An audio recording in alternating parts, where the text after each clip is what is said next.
years ago, I was chairing the hearing for an experience review appeal while serving as the chair of the Utah Appraiser Licensing and Certification Board.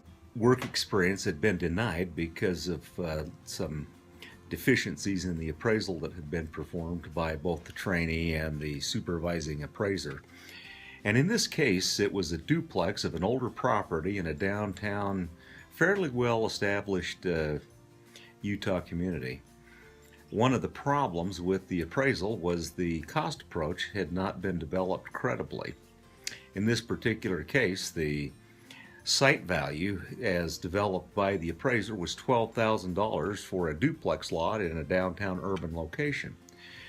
In the course of the hearing, we asked the appraiser where we could buy these lots that were $12,000, and the appraiser responded, well, you really can't buy them for that.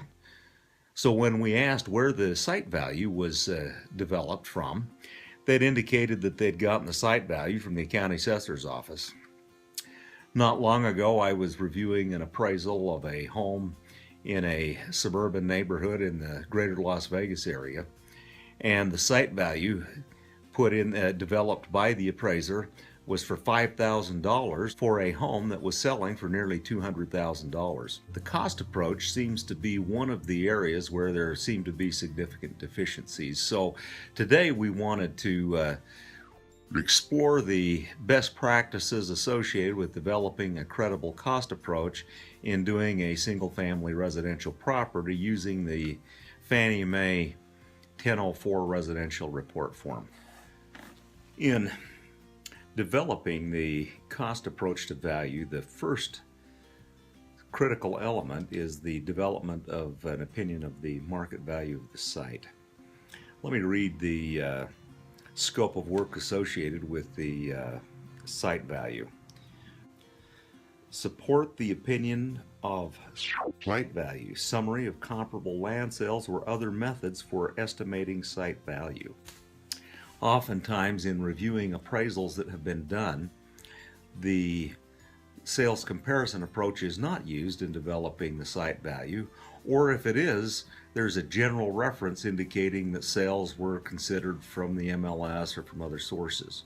But in many cases, there aren't specific sales cited for supporting the opinion of value. In many cases, we're seeing statements to the effect that the site value was extracted, but there are no supporting information in the appraisal to show where that number has come from. It seems that some of the terms being used for developing the site value are either misunderstood or used inappropriately. Let's define what some of these approaches to value are alternatively from using the sales comparison approach. The sales comparison approach, most of you are familiar with the process of comparing building lot sales to develop an opinion of value based on what similar lots are selling for. Alternative approaches to value would include the allocation method used in the absence of adequate comparable building site sales. The general process of supporting value between the component parts of the property.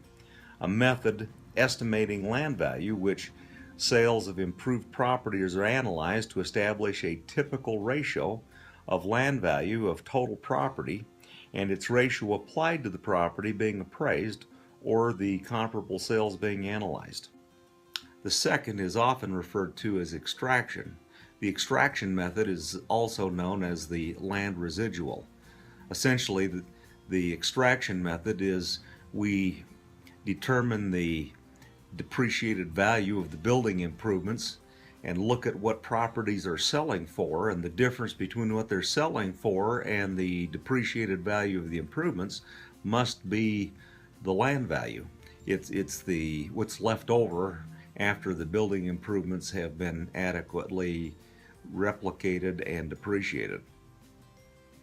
Oftentimes it seems that the extraction method is that it's extracted from error because there's almost no support for the site value and seems to have no sense of replicating or reflecting what in fact the cost for obtaining a alternative building site would be. I've seen a number of lenders who are requiring a site value but do not require the cost approach to be developed.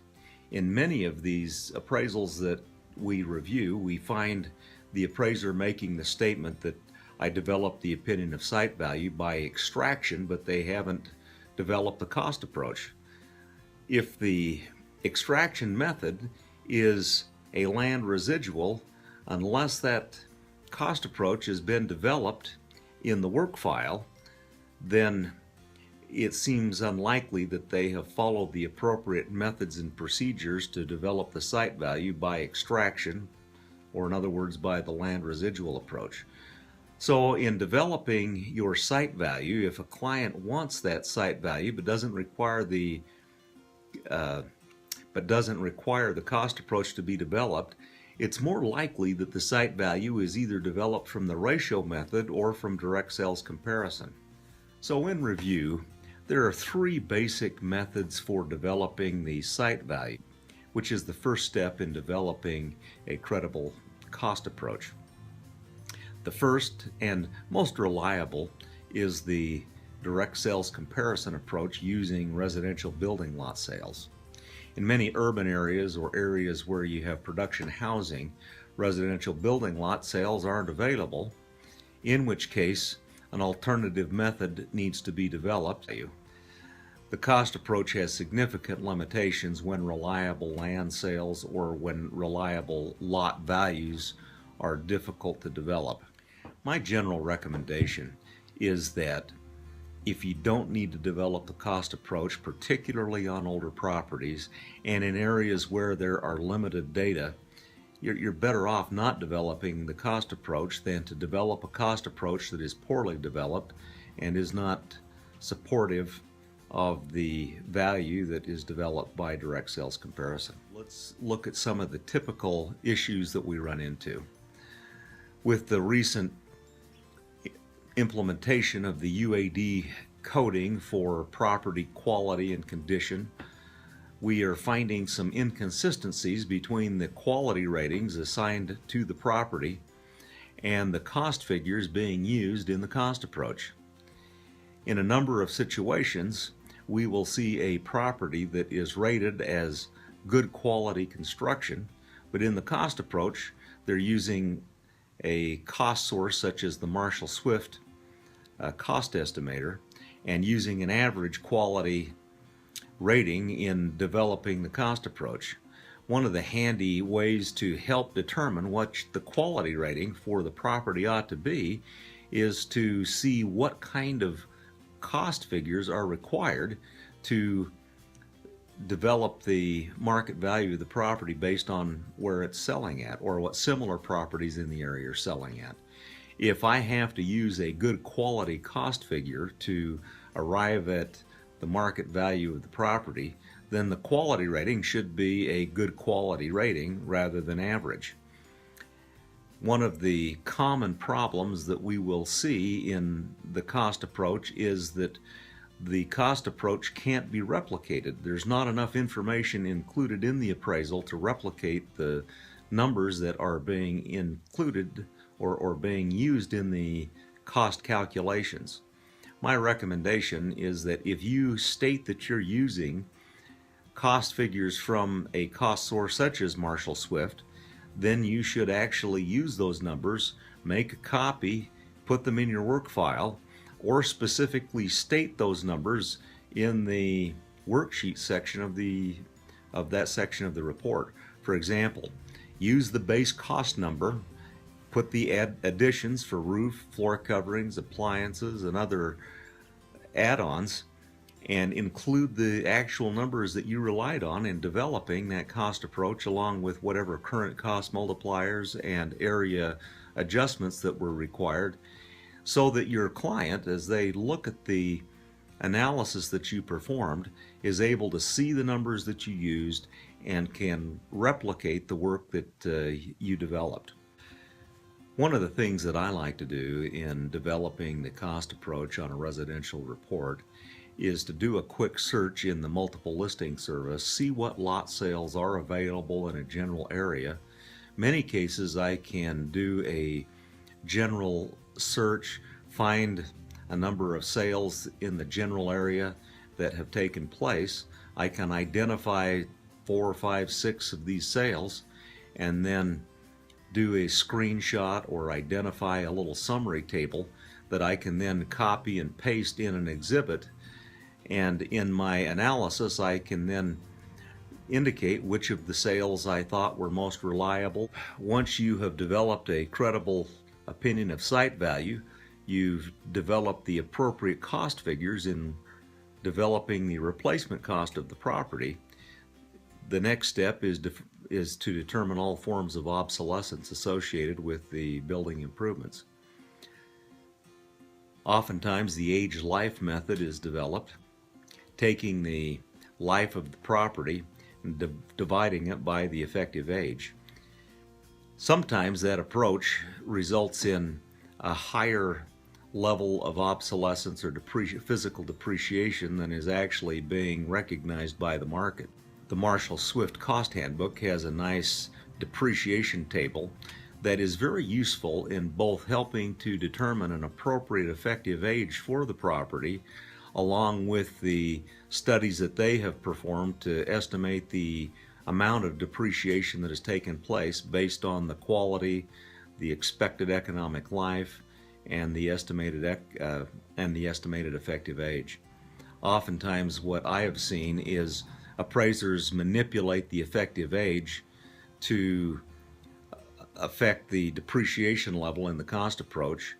That is dangerous because ultimately, if you are using an inappropriate effective age in an effort to manipulate the depreciation, you can result in a misleading appraisal report.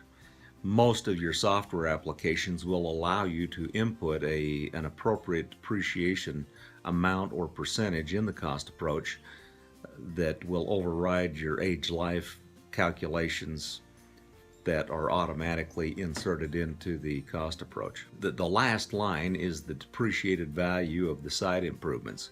I was talking to a bank reviewer one time, and he indicated that he was pretty frustrated because in every single appraisal that he had seen, almost universally the number used was $5,000 in his market area. Essentially, the depreciated value of those improvements reflect or can reflect things like driveways, landscaping, fences, things that have been added to the site that aren't reflected in the other cost figures that have been depreciated in the sections on the above the depreciation line.